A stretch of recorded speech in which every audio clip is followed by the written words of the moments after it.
A rebate is an amount paid by way of reduction, return, or refund on what has already been paid or contributed. It is a type of sales promotion that marketers use primarily as incentives or supplements to product sales. The mail-in rebate is the most common. A MIR entitles the buyer to mail in a coupon, receipt, and barcode in order to receive a check for a particular amount, depending on the particular product, time, and often place of purchase. Rebates are offered by either the retailer or the manufacturer of the chosen product. Large stores often work in conjunction with manufacturers, usually requiring 2 or even 3 separate rebates for each item. Manufacturer rebates are sometimes valid only at a single store. Rebate forms and special receipts are sometimes printed by the cash register at time of purchase on a separate receipt or available online for download. In some cases, the rebate may be available immediately, in which case it is referred to as an instant rebate.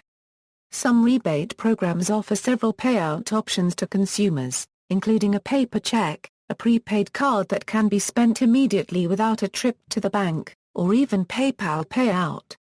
Uses: rebates are heavily used for advertised sales in retail stores in the United States. However, Best Buy, in April 2005, announced that it would be eliminating all mail-in rebates.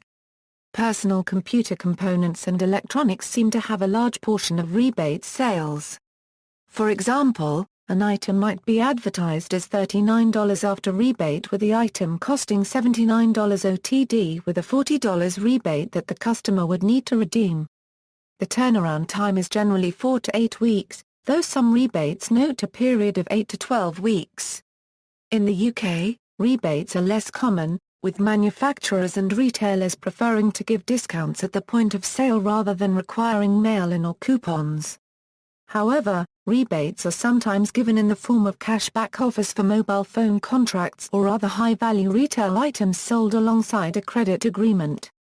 Rebate clearinghouses: most rebates are handled under contract by rebate clearinghouses that specialize in processing rebates and contest applications. The source of their fees is not readily discernible with conflicting reports from different sides. Roger D. Anderson, former CEO of Young America Corporation, a rebate clearinghouse, claims, Young America receives the same fees whether a submission is valid or invalid, giving them no incentive to unfairly invalidate customer rebates. Young America is currently under investigation by the state of Massachusetts for keeping unclaimed rebate checks. Frank Giordano, founder of TCA Fulfillment, claims, "We get paid for every redemption request we enter in the system. If we don't put it in the system, we don't get paid."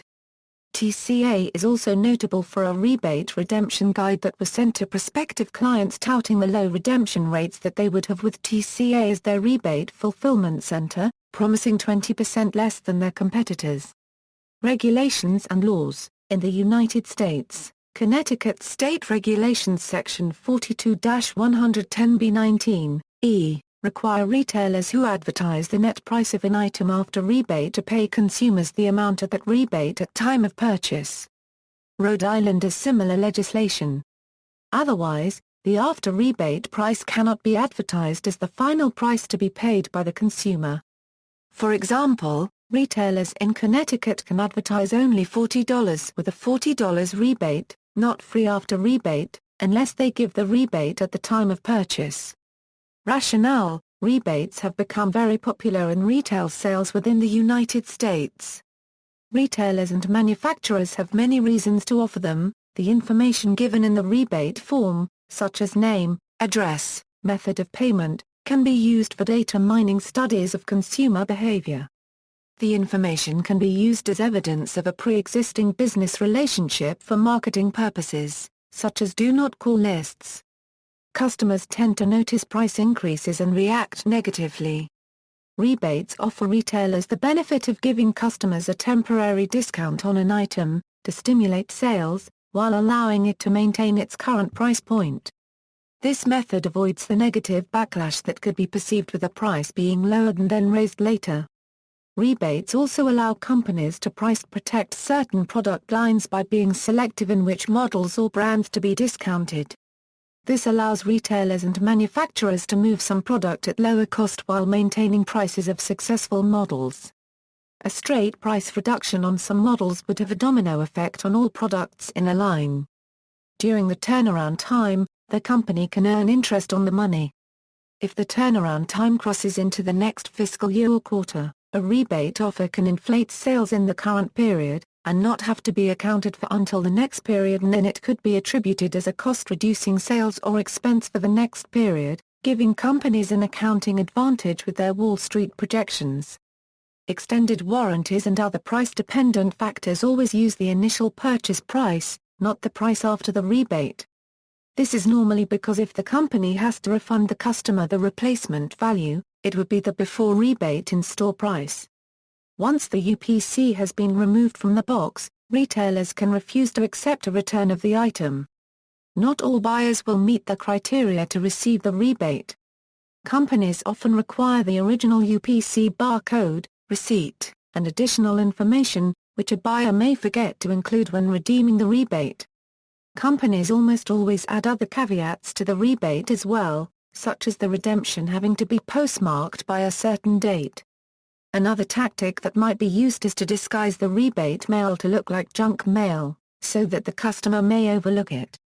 Rebate processing companies even pride themselves for returning the least amount of money. It works in the company's favor if buyers do not act quickly to redeem. However, a University of Florida study notes that shorter redemption periods actually increase the redemption rate in the consumer's favor because it gives them less time for procrastination to set in. New companies that want to make a break into a market can offer substantial rebate savings on their new product as a means of capturing a customer's attention. Zeus Karivler, vice president at the Yankee Group, has said, "For companies that haven't been in a particular market, the rebate that essentially refunds the customer's money is a great way to get people to pay attention to them." This is especially true in consumer electronics, where brand name does matter. It's a good way to get customers to take a chance on a new brand. Benefits and costs for consumers. Rebates may offer customers lower pricing. Deal hunter sites frequently tout the benefits of rebates in making technology affordable. Rebates are the meat and potatoes of the ultimate tech deal. No matter what you are buying, they are paying you money to buy their stuff. All you have to do is take it. According to 2011 research, 47% of consumers submitted a rebate in the past 12 months, whereas similar research conducted in 2009 showed that only 37% of consumers had submitted a rebate in the prior year. Industry advisors claim that if mail-in rebates go away, they will not be replaced by instant rebates of the same value amount because of the loss of the tangible benefits listed above. Steve Baker, Vice President of Industry Analysis for NPD Group, comments that it's a case of be careful of what you ask for. You may see some great deals go away. Rebates take a certain amount of time and effort from the consumer, figuring out the rules, filling out the forms, preparing and dropping off the mailing, cashing in the check, keeping track of the paperwork while this is being done. Thus, a rebate can be thought of as being paid to do this paperwork and provide one's personal data to the company. Chances of rebate mailing being lost or failing some criteria may further reduce the expected return on this effort. Consumers who are aware of this, and who value their time, effort, and opportunity costs above the value of the rebate may choose to intentionally ignore a non-instant rebate that requires such procedures and assume the out-the-door price when considering the purchase. On the other hand, if the consumer does not see it this way, if the consumer's income and budget are extremely limited or non-existent, or if the consumer is more concerned with the price than his or her time for any reason, the rebate may be seen as a good deal. For items taxed during purchase, rebates may not refund taxes collected for the rebate price differential. Redemption rate inconsistencies. It is difficult to get an account of redemption rates from most rebate companies, partly due to a reluctance on the part of rebate fulfillment houses to release confidential business information. Among different sources, radically different numbers on both ends of the spectrum can be cited. Part of the reason is that most redemption rates do not distinguish whether they are calculated as part of total sales or incremental sales. PMA, a marketing firm, estimated that in 2005, $486.5 million worth of rebates were redeemed. The redemption rates averaged 21.1% when calculated as a percentage of total sales, and 67.6% when calculated as a percentage of incremental sales. PMA notes, these statistics reveal that redemption rates calculated as a percentage of total sales can be misleading when diluted by non-incremental sales, consequently making redemption rates appear lower than they truly are. Not all buyers remember to mail the coupons, a phenomenon known in the industry as breakage, or the shoebox effect. Though it can be used interchangeably with breakage, slippage is the phenomenon when a consumer has his or her rebate fulfilled, but he or she loses or forgets to cash the check. Some rebate companies could tout a higher redemption rate including the breakage, while not calculating the potential slippage of uncashed checks. Some redemption estimates. In November 2005, Business Week estimated a return rate of 60%. Some estimates have been as low as 2%. For example, nearly half of the 100,000 new TiVo subscribers in 2005 did not redeem their $100 rebates, allowing the company to keep $5 million in additional profit. PC Data in the Reston, Virginia estimates between 10 and 30%. Plus Net Marketing in Wilmington, Delaware quotes 80%. A representative in 2005 from the Marco Corporation stated, "In some cases, we do have redemption programs that go as high as 40 to 50%, but generally eat a euro unregistered trademark s about 1 to 5%.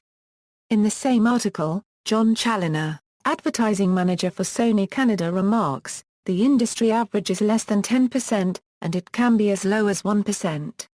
NPD Group, a marketing firm, estimates 50% to 70%. General complaints. At some big-box stores, personal computers are regularly sold with sizable rebates attached, making the advertised price more attractive to buyers. Hardware manufacturers have come under fire, also. Dell, for one, has been the subject of rebate complaints involving misprinted receipts, potentially confusing expiration dates, and service representatives who are slow to react. Rebate issues began to clog Dell's customer service forums, leading the company to shut down that portion of the website, and refocus its energy on new online customer care services. CompUSA used rebates regularly until it started closing its remaining stores in December 2007. Cell phone service companies, including major players like T-Mobile, as well as third-party retailers like Radio Shack, Wirefly and others have received growing attention due to complex rebate redemption rules. Both carriers and retailers make customers submit rebate claims during a 30-day window, often 6 months after cell phone activation. Some authorized dealers have responded by trying to make rebate requirements more transparent, explaining that the carrier will withdraw payment from them if a customer quits service before the end of the contract. In 2009, Florida State Attorney General Bill McCollum filed suit against Tiger Direct, on rebate, and Tiger Direct's parent company Systemax, charging the companies with failing to provide rebates to customers. Rebates is a form of price discrimination. A common complaint against rebates is the claim that rebates can be used as a form of price discrimination against members of lower classes who are less likely to redeem rebates than a more educated middle class. Srij Hormothy, marketing professor at the University of Toronto, also advocates a price discrimination theory between people who are price-sensitive and people who are not price-sensitive. A different view, as taken by the Business Week article, is that rebates can be viewed as a tax on the disorganized that is paid by those who do not submit their rebates as opposed to those who do. Recent trends. Some retailers have taken a step forward with offering consumers new ways to submit their rebates easily over the Internet, completely or partially removing any mail-in requirements. Staples, Sears, Tiger Direct, and Rite Aid currently offer an online submission option for all or some of the rebates they offer. These special rebates are usually identified as such and have instructions for full or partial online submissions. This is touted as a more accurate processing of the rebate, reducing the potential for human or mechanical error and, in many cases, eliminating the postage costs associated with traditional mail-in rebates, although some require the UPC or proof of purchase to be mailed in. Most of these retailers still let consumers submit rebates by mail. In 2006, OfficeMax stores announced that they were eliminating mail-in rebates from their sales promotion in favor of instant rebates for their sale prices. The decision came after a year of working with rebate vendors and manufacturers to improve the rebate process and receiving overwhelmingly negative feedback from their customers about their rebate program. Instead of checks, prepaid gift cards are being given by many stores.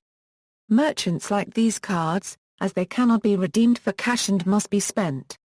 However, some states require that retailers redeem the card value for cash if it falls below a certain level, such as $5 in Washington state. Many salespeople are not aware of this and will deny giving the refund. Consumers must be careful of expiration dates and read the fine print. The typical American household that takes advantage of consumer rebates saves an average of $150 annually. More than $8 billion was issued back to American households last year alone by rebate programs. References. External links. The dictionary definition of rebate at Wiktionary, Chisholm, Hugh, ed. Rebate. Encyclopædia Britannica 22. Cambridge University Press. PA 949A.